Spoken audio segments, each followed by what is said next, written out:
The older I get, the more introverted I become. Earlier in the week, when I found out that my big job that was booked in that day had to be moved to next week, a sense of happiness washed over me. That meant I had the whole day to myself. I started the day with a walk, which I usually do anyway. I love getting outdoors in the brisk autumn morning air, walking amongst the trees, listening to the creek babble its way over rocks and through the long grass. I discovered this laneway a while back that has a giant macadamia nut tree that spills over into the lane and drops nuts, which I collect every day.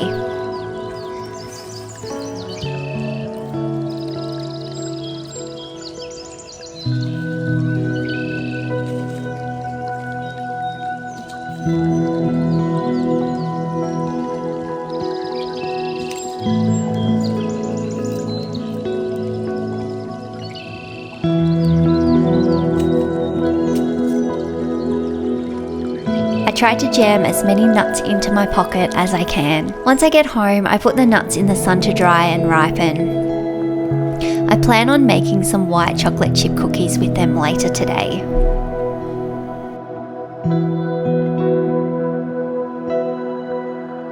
When I was in my late 20s, my dad was diagnosed with cancer.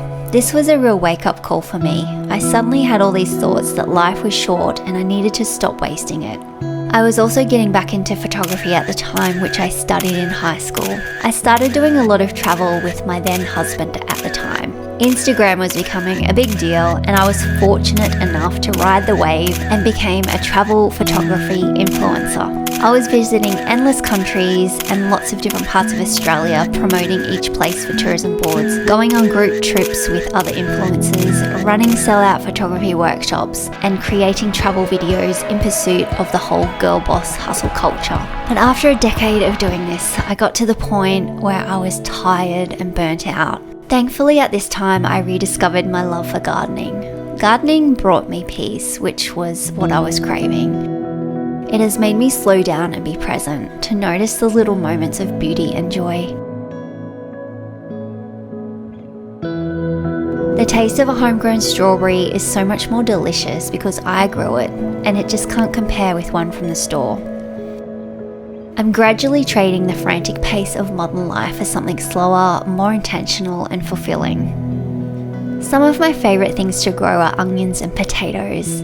I had a few leftover onion seedlings that needed to be planted out, so I topped up this old metal container with some fresh compost and popped in the onions.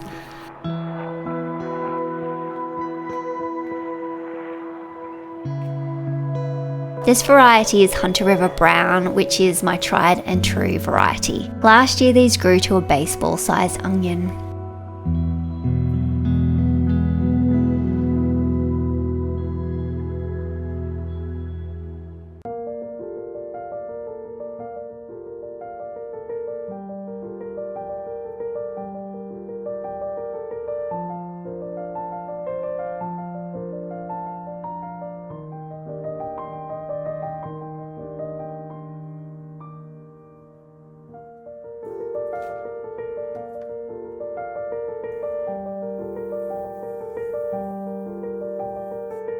I've had some potato seeds that I bought a few weeks ago stored in the cupboard that needed to be planted out as well.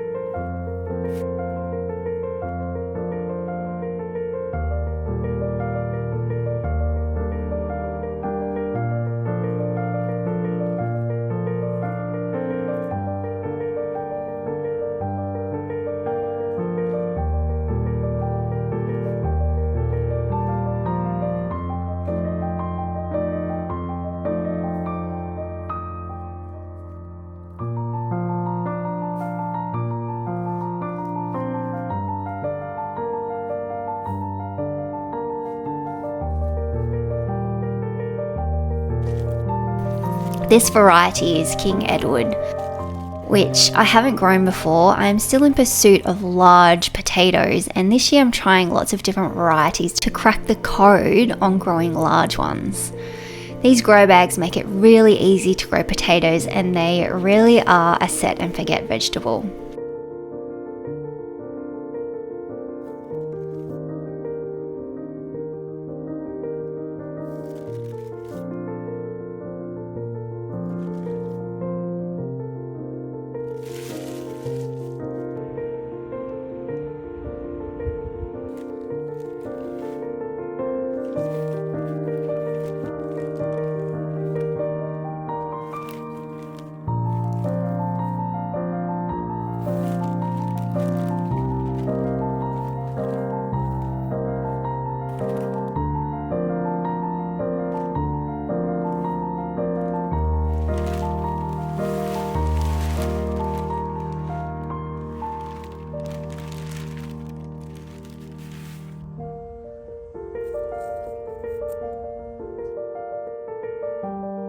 The carrots had to be thinned out too, which I find very satisfying for some reason. I try to leave about 2 to 3 finger widths between each carrot so they have plenty of room to fill out. There are about 60 carrots in here, so I should be getting a good harvest in a couple of months, and being a cooler time of year, they should be quite sweet.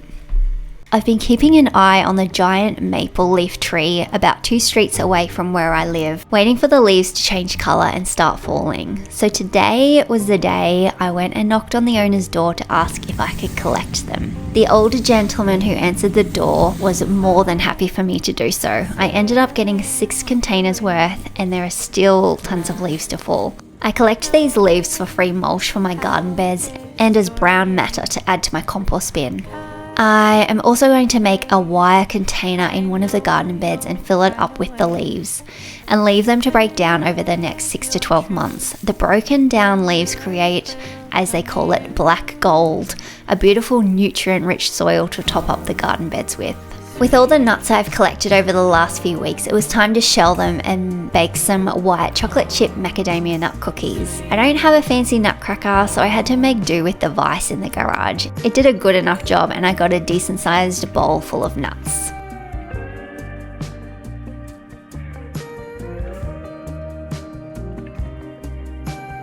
It was starting to get late, but I really wanted to get the white chocolate chip and macadamia nut cookies made.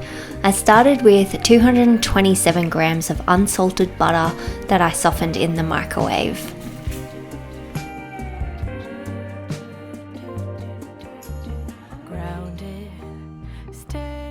The only electric mixer I have is this vintage one that I absolutely love, but the bowl doesn't turn on its own very well, so I have to keep turning it to mix things well. Plus use a spoon or a spatula to incorporate it all properly.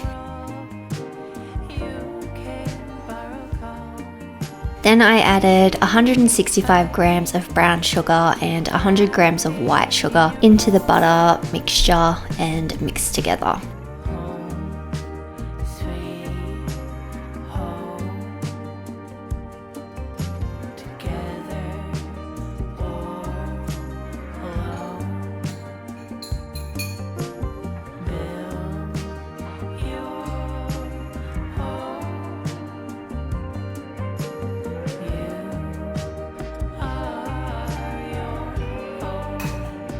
If you enjoy seeing things that I make with the stuff that I grow or find, like the macadamia nuts, let me know in the comments below and I'll do more videos like this.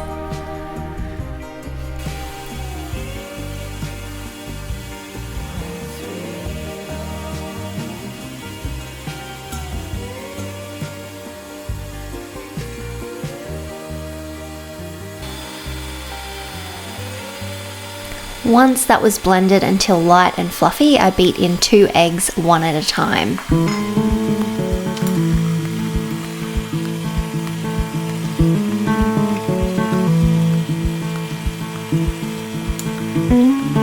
Then I added 1 teaspoon of vanilla extract.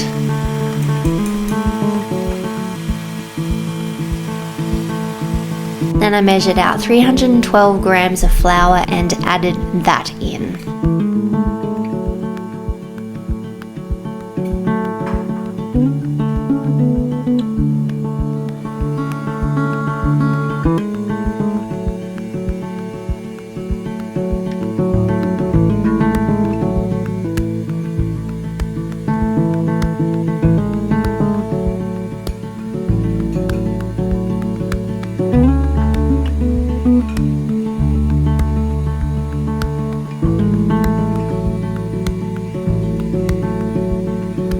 1 teaspoon of baking soda,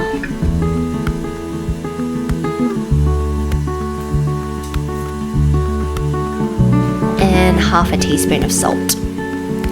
I made sure that was all mixed together really well.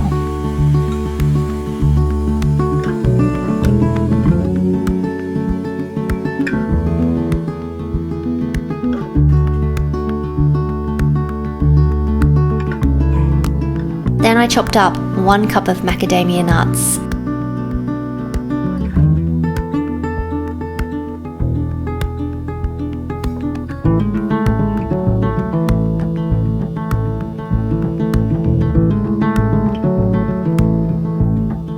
added that in and measured out 180 grams of white chocolate chips.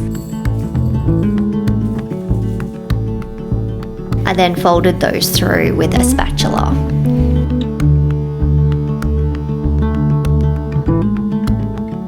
I made one mistake and just battered 2 pans instead of adding baking paper. The cookies spread out a bit too much, but the ones that I put on baking paper worked a lot better. And I baked them in the oven at 180 degrees for 12 minutes. They smelt amazing while they were cooking, and they tasted delicious for dessert with a cup of tea. Thanks for watching, and I'll see you again next weekend.